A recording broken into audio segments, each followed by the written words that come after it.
Karena laki-lakinya yang maju saja. Ya, bahkan katanya kalau kita mau menikah di sana itu ada duit 17 juta, bawa bisa pulang ya, sambil bawa wanita suriah, wanita ditangkap. Oh, cantik kata kan keren kan, bisa nikah dengan orang luar negeri, keren kan gitu. Ya, gitu. Lah kalau ibunya dinikah kemudian dibawa ke Indonesia, ya anak-anaknya harus dibawa, itu yang menjadi masalah. Nah, kalau anaknya 4, 5, repot. Makanya sekarang zaman lockdown, repot. Nah, jadi itu perkara-perkara yang mungkin. Artinya sesuatu perkara yang boleh ada dan tiadanya itu jais bagi Allah. Mau dikerjakan, mau dilaksanakan, mau diciptakan, tidak diciptakan, ya sama-sama. Hukumnya tidak ada keharusan dan kemustahilan. Syiin kalau salah. Lama fawaq min dzikri ma yajibu bi haqqina. Ketika ajaran musannif ini sudah selesai membahas, menjelaskan, menerangkan tentang perkara yang wajib, sifat yang wajib terhadap zat Allah yang menjadi hak Allah. Dan di sini unik ya, ketika kita membahas kitab tauhid itu ada sebagian kitab tauhid yang membahasakan bukan pihak ini tapi bidati. Contoh di dalam kitab Fathul Majid dan kitab Sanusi. Jadi pihak ini ditafsirkan ayat bidati.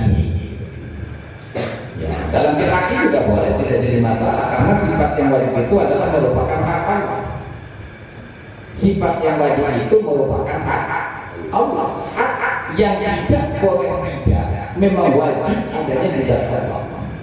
Walaupun seandainya kita tidak beriman kepada Allah, tidak diutusnya para nabi, tidak diturunkan kitab suci Al-Quran, tidak diciptakan oleh para ahli ulama yang menyampaikan itu, ya tetap hak Allah Subhanahu wa Ta'ala ya wajib ada, wajib tidak, wajib menghormati hawadis, wajib qiyamuhu binafsihi, wajib wahdaniyah, wajib qudrat.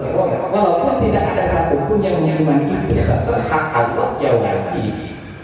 Wujud dan bapak menolak pada hadis yang mutara binafsihi wahdaniyah, qudrat, ilmu hayat sama membasar kalam bagiran murid dan ajar aliman ya sami'an basiran mutakan imam itu merupakan hak Allah. Nah sekarang kita mau imani tentang itu ya, memang harus beriman karena kita diperintah oleh Allah Subhanahu wa Ta'ala untuk mengenal Allah Subhanahu wa Ta'ala. Fa'lam annahu la ilaha illallah, maka ketahuilah sesungguhnya tidak ada Tuhan kecuali Allah. Itu perintah dari Allah bagaimana caranya kita mengenal Allah, sedangkan Allah tidak terlihat oleh kita. Ya kalau misalkan Allah terlihat sekarang, ya mudah saja melihat Allah ini. Karena saat tidak terlihat oleh Allah, oleh kita, Allah Subhanahu wa Ta'ala wujudnya, maka kita otomatis dituntut untuk mengenal Allah. Bagaimana dengan caranya mengenal Allah? Maka otomatis kita harus mengenal sifat-sifat Allah. Lalu seseorang saja polisi misalkan suruh mencari seseorang yang hilang, pasti dia akan menanyakan bagaimana sifatnya, bagaimana ciri-cirinya, bagaimana matanya, bagaimana hidungnya, bagaimana kulitnya, ya. Kemudian dia pada waktu hilang itu pakai baju apa? Jadi tidak langsung menanyakan datiannya, tidak, tapi menanyakan sifatnya yang berkaitan dengan orang hilang itu. Maka dibuat sketsa. Tapi kalau Allah jangan dibuatkan sketsa, tidak boleh. Kita hanya diwajibkan mengetahui dan Allah dengan melalui sifatnya. Maka otomatis ketika kita menguasai, mengerti tentang sifat-sifat Allah, maka kita tahu tentang zat Allah Subhanahu wa Ta'ala. Oh, zat Allah itu wajib ada. Dan Allah Subhanahu wa Ta'ala itu wajib tidak. Dan Allah Subhanahu wa Ta'ala itu wajib menolak pada hadis dan seterusnya. Maka otomatis ketika kita mengenal sifat Allah, maka kita akan ma'rifat kepada Allah. Ya walaupun secara akal setiap yang ada itu pasti bisa dilihat. Secara akal, hukum akal, kullu mawjudin yura. Setiap yang ada itu pasti bisa dilihat. Ya, setiap yang ada itu pasti bisa dilihat. Tetapi hukum agama memberi batasan bahwasanya di alam dunia Allah Subhanahu wa Ta'ala itu tidak akan terlihat.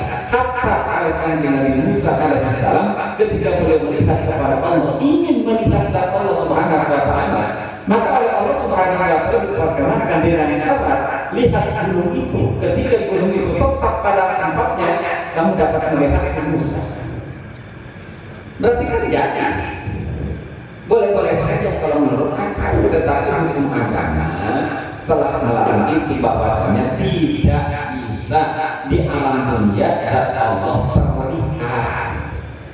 Maka jaizun aklan mumtani'un syar'an. Jaiz menurut akal, karena akal hanya dapat mendeteksi bahwa setiap yang ada itu pasti bisa dilihat, tetapi ada batasan hukum agama. Mumtani dilarang oleh hukum agama, terkecuali satu, menurut jumhur ulama dan jumhur sahabat, hanya baginda Nabi yang dapat melihat Allah Subhanahu wa ta'ala. Karena saking istimewanya kanjeng Nabi, karena saking istimewanya kanjeng Nabi. Bahkan di dalam kitab Fatwa Hadisiyah luar biasa ada riwayat daripada Imam Abu Nu'aim. Ketika kanjeng Nabi diciptakan, kanjeng Nabi Adam alaihissalam diciptakan, beliau masih dalam keadaan bainan ruhatin. Beliau dapat melihat seluruh apa saja yang ada di langit, seluruh apa saja yang ada di surga, itu semuanya bertuliskan lafaz la ilaha illallah Muhammadur Rasulullah. Berarti kan dijejerkan dengan nama Allah, menunjukkan sesuatu yang sangat luar biasa seseorang ini, sehingga namanya dijejerkan bersama Allah Subhanahu wa ta'ala. Ketika sudah ditetapkan di Nabi Adam alaihissalam, itu dibawa keliling-keliling ke langit ke-1, ke-2, ke-3, ke-4, ke-5, ke-6, ke-7, sampai ke arah sampai Sidratul Muntaha, masuk ke dalam surga. Itu semuanya ada tulisan la ilaha illallah Muhammadur Rasulullah. Padahal jasad kanjeng Nabi belum diciptakan, kanjeng Nabi Muhammad belum diciptakan, tapi namanya sudah terpampang dijejerkan bersama Allah Subhanahu wa ta'ala. Maka sangat wajar kalau kita harus bersolawat kepada kanjeng Nabi, dan Allah itu memerintahkan kepada kita untuk selalu bersolawat kepada kanjeng Nabi.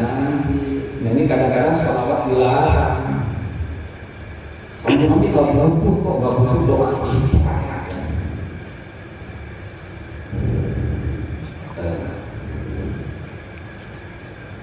Nah, jadi hak Allah Subhanahu wa ta'ala tersifati oleh sifat-sifat yang wajib adanya di dalam,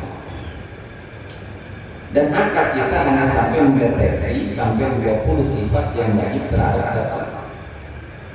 Akal manusia itu diberikan oleh Allah, ya luar biasa, tetapi juga ada batas. Akal manusia hanya bisa mendeteksi sifat yang wajib terhadap zat Allah Subhanahu wa ta'ala itu 20 sifat. Bahkan diringkas oleh Imam Asy'ari itu cuma 13 sifat. Karena Imam Asy'ari tidak menghitung sifat maknawiyah. Nah, kalau Imam Abu Mansur Al-Maturidi menghitung sampai sifat maknawiyah. Jadi jumlahnya 20. Wujud dan baqa mukhalafatu lil hawadisi qiyamuhu binafsihi wa daniyat qudrat iradat ilmu hayat sama basar kalam qadiran muridan aliman ayan sami'an basyiran mutakaliman. Kenapa harus dihitung sifat manawiyahnya? Karena menurut Imam Abu Mansur Al-Maturidi perlu sangat penting supaya mantap keimanannya. Tapi kalau kita bahas, kalau kita kaji di dalam kitab Kifayatul Awam, Imam Asy'ari cukup hanya menghitung 13 saja, cukup sampai hanya sifat ma'ani saja. Kenapa? Karena jika seseorang sudah mengimani terhadap sifat ma'ani, ya pasti dia iman terhadap sifat ma'ani. Karena itu lazimnya. Mana namanya talazul akal. Artinya tidak boleh dipisahkan. Ketika seseorang telah beriman bahwa Allah Subhanahu wa ta'ala itu qudrat, iradat, ilmu, hayat, sama, basar, kalam, maka pasti zat Allah selalu dalam keadaan qudrat, iradat, ilmu, hayat, sama, basar, kalam. Maka diartikan qauluhu ta'ala qadiran muridan aliman hayyan samian basiran mutakaliman. Itu sudah otomatis langsung menurut Imam Asy'ari. Maka cukup menghantarkan seseorang menjadi makrifat kepada Allah, ketika dia telah mengimani dan menghakikat sifat 13 sifat sampai sifat alam. Dan juga tentunya harus mengimani tentang sifat yang mustahil dan juga sifat yang jaiz. Dan inilah perbedaan akidah kita dengan akidah Mu'tazilah. Karena akidah Mu'tazilah itu dia tidak membahas sifat 20. Dia hanya membahas tentang sifat uluhiyat saja. Nah, saya punya kitabnya karangan Syekh Muhammad bin Abdul Wahab Wahabi. Ada kitabnya segini, itu langsung cetakan dari saya. Karena dia mengadopsi daripada paham Ibnu Taimiyah, mengadopsi daripada paham Mu'tazilah, dan dari semenjak paham Ibnu Taimiyah inilah maka dibuatkan skema teologi tauhid, rububiyah, uluhiyah, asma wa sifat. Dan kemudian dipopulerkan oleh Muhammad bin Abdul Wahab, yaitu Wahabi. Jadi perbedaannya sangat terlihat. Maka ketika para Wahabi tersebut membid'ahkan mengkaji tentang ilmu tauhid, membid'ahkan tentang ilmu kalam, kenapa dia ikutan membagi tauhid itu? Kalau kita tidak membagi tauhid, tapi kalau dia membagi tauhid menjadi 3. Rububiyah, uluhiyah, asma wa sifat. Kalau kita tidak membagi tauhid, tauhid itu tetap satu. Yang kita bagi itu adalah masalahnya, yaitu masalah usuluddinnya, masalah pokok-pokok agamanya. Masalah usuluddinnya itu baru terbagi 3, bukan tauhidnya. Tauhidnya nggak bisa dibagi, tetap satu. Ya, masalah ilahiyah, masalah nafsiyah, masalah samiyah. Nah, masalah ilahiyah ini baru dikaji tentang sifat-sifat yang wajib, mustahil, dan jadi sebagai Allah Subhanahu wa Ta'ala. Kemudian dari bagian nafsiyahnya wajib, mustahil, jadi sebagai para rasul. Baru bagian sifat mubayyabat, akidah mubayyabat, hal-hal yang bersifat gaib, artinya yang langsung dijelaskan di dalam Al-Quran ataupun di dalam hadis tentang hal-hal yang. Nah, kadang-kadang, bukan kadang-kadang, akidah Mu'tazilah ini yang diadopsi oleh Ibnu Taimiyah, yang dipopulerkan oleh Muhammad bin Abdul Wahab Wahabi, kadang-kadang mereka sebahagian tidak mengimani terhadap hal-hal yang gaib. Siksa kubur itu nonsen, niman kubur itu nonsen. Bahkan sampai ada orang Mu'tazilah yang tidak percaya adanya timbangan amal, tidak adanya hawa, tidak adanya jembatan siratal mustaqim. Ya. Kadang-kadang ada juga dari Mu'tazilah yang mengetekankan bahwa surga itu tidak kekal, neraka itu tidak kekal, yang kekal itu hanya Allah. Jadi kalau manusia sudah dikasih upahannya sesuai dengan upahannya, maka surga ledak, neraka lenyap, penghuninya kemudian yang hanya adalah Allah. Tidak sampai seperti itu. Tapi kalau kita tidak, karena berpegangan kepada Al-Quran dan hadis, sesuatu yang kekal itu yang memang dikekalkan oleh Allah. Di antaranya surga dan neraka dikekalkan oleh Allah beserta penghuninya. Maka di dalam Al-Quran selalu dikatakan khalidina fiha, khalidina fiha, artinya kekal. Khalidina fiha abada. Padahal sebetulnya dengan kata khalidina sudah cukup, tapi di sini ditambah dengan abada. Maka abadan itu adalah sesuatu yang untuk makna. Karena abadan itu menunjukkan waktu yang tidak terbatas. Nah, bagi Allah jangan katakan abadi, kurang cocok. Karena kalau abadi itu lihat di dalam kitab dunia, muradnya itu menunjukkan terhadap waktu. Sedangkan Allah tidak terikat oleh waktu. Seperti abadan, amadan, sarmadan, itu sesuatu yang menunjukkan terhadap waktu. Maka kepada Allah jangan katakan abadi, songong. Ini kan kadang-kadang kata saja abadi, Allah Ta'ala itu abadi, jangan abadi, kekal. Karena kalau abadi menunjukkan waktu, dan Allah tidak terikat oleh waktu. La yataqayyaru bi zamani, wa la yataqayyaru bi makani, wa la yataqayyaru bi jihad. Jangan. Jadi ada kelas-kelasnya. Kalau untuk Allah jangan abadi. Ini kadang-kadang kita suka ngomong abadi, yo abadi, leek.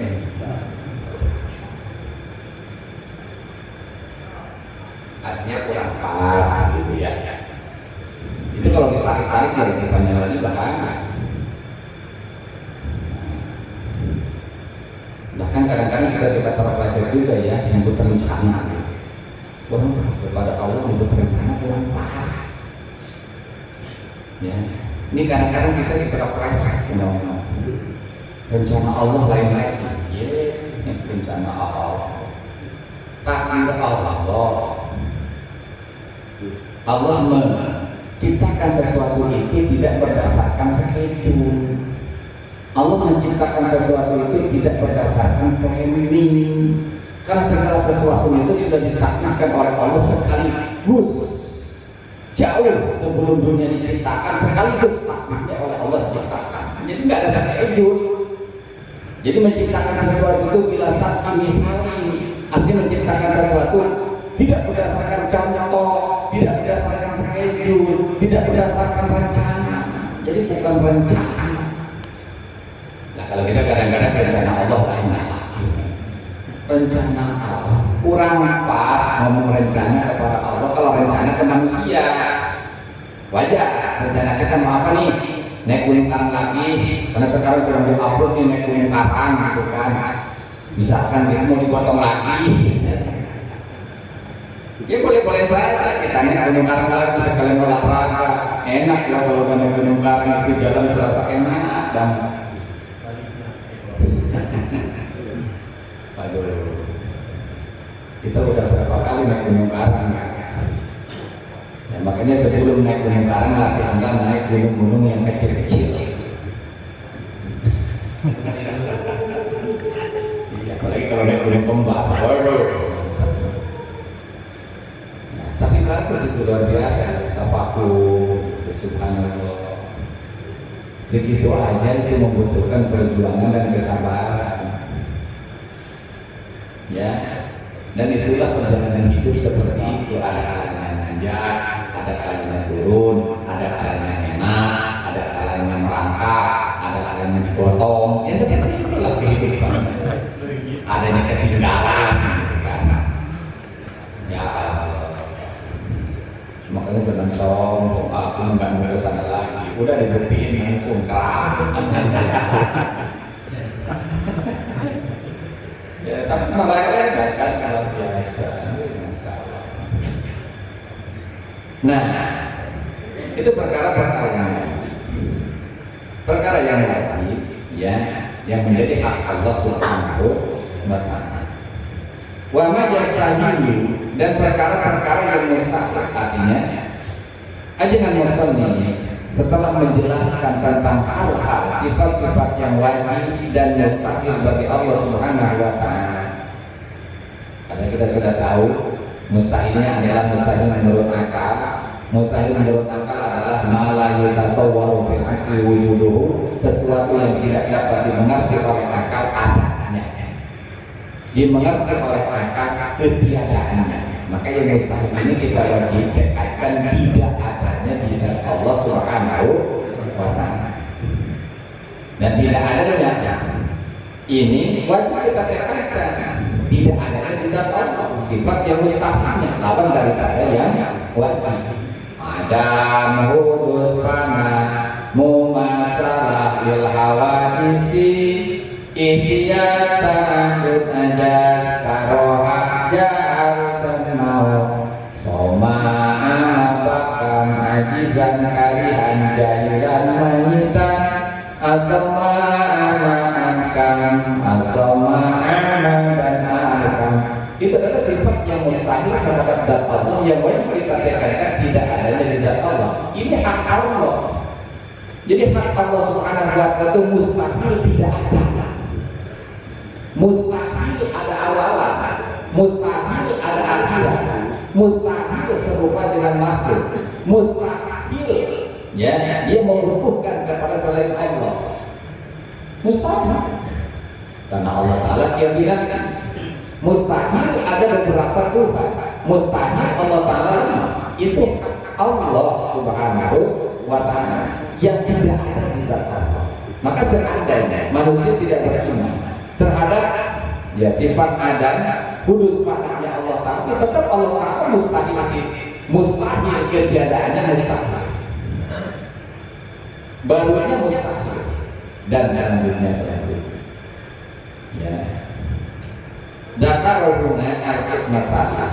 Maka Imam Muslim di sini menjelaskan ya terhadap bagian yang ketiga, yaitu wa huwa ma yajuzu fi haqqihi ta'ala, yaitu sifat yang jaiz yang boleh ada dan tiadanya bagi Allah Subhanahu wa ta'ala. Hanya satu sifat yang jaiz. Apa? Yaitu fa'lu kulli mumkinin aw tarku, mengerjakan atau menciptakan, membuat sesuatu yang mungkin atau tidak membuatnya. Jadi seluruh perkara yang mungkin itu bagi Allah jaiz semua. Artinya tidak ada kewajiban harus membuatnya, tidak ada kemustahilan untuk tidak membuatnya, artinya membuat dan tidak membuatnya, ya boleh-boleh saja bagi Allah. Karena tidak wajib dan tidak mustahil bagi Allah untuk menciptakan atau tidak menciptakan. Dan ini dimengerti oleh akal. Maka ajaran Muslim di sini menjelaskan anal jadi zabiha ta'ala huwa fa'lu kulli mumkinin aw tarku. Sesungguhnya yang jaiz yang menjadi hak Allah Subhanahu wa ta'ala adalah fa'lu kulli mumkin, menciptakan atau membuat seluruh perkara yang mungkin atau meninggalkan. Maka di sini diberikan gambaran sedikit oleh ajaran Muslim. Fayaqulu fi dzalika as-sawab wal iqab. Maka masuk ke dalam kategori perkara yang mungkin adalah masalah pahala dan siksa. Masalah pahala dan siksa ini adalah perkara yang jaiz bagi Allah. Seseorang mengerjakan ibadah, seseorang mengerjakan kebaikan, boleh bagi Allah untuk memberikan pahalanya, tidak wajib memberikan pahalanya. Seseorang misalkan berbuat maksiat, berbuat durhaka, jaiz boleh bagi Allah untuk memberikan siksanya, tidak wajib untuk menyiksanya. Ya, ini kalau kita bicara tauhid. Kalau bicara hukum agama, ya jelas agama telah mengatur itu. Nah, maka Allah sediakan tempat balasannya, balasan yang baik, balasan yang buruk, balasan yang baik surga, balasan yang buruk neraka. Ya, memasukkan ke dalam nerakanya jaiz, memasukkan ke dalam surganya jaiz. Ya, makanya ketika kita mengkaji tentang tauhid harus diiringi dengan ngaji fikihnya, karena bisa saja nanti menurut akal itu sesuatu itu boleh, tetapi menurut agama itu tidak boleh, menurut hukum agama. Seperti begini. Ini omongan, ini sebetulnya benar, tetapi omongan ini dilarang oleh agama. Boleh saja Allah memasukkan orang kafir ke dalam surga. Menurut akal boleh, menurut agama tidak boleh. Lihat di dalam kitab fatwa Hadisiyah. Jadi ada batasan-batasan tertentu. Maka jangan kebablasan. Ngaji tauhidnya ya, ngaji syariat bikin harus begitu. Kalau kita bicara tauhid, ya boleh saja. Karena itu masalah yang jaiz. Kalau Allah nggak wajib, memberikan pahalanya Allah nggak wajib, memberikan siksanya Allah nggak wajib, bisa saja bagi Allah untuk memasukkan orang kafir ke dalam surga. Ya, bisa saja. Ya, tetapi itu dilarang oleh agama. Kenapa? Karena tidak ada satupun di dalam surga orang kafir. Artinya orang kafir haram masuk ke dalam surga. Jadi ada batasan. Nggak boleh sombong. Ya, maka harus diimbangi dengan hukum fikih, hukum agama. Kalau kita bicara akal boleh saja. Nah itu barangnya.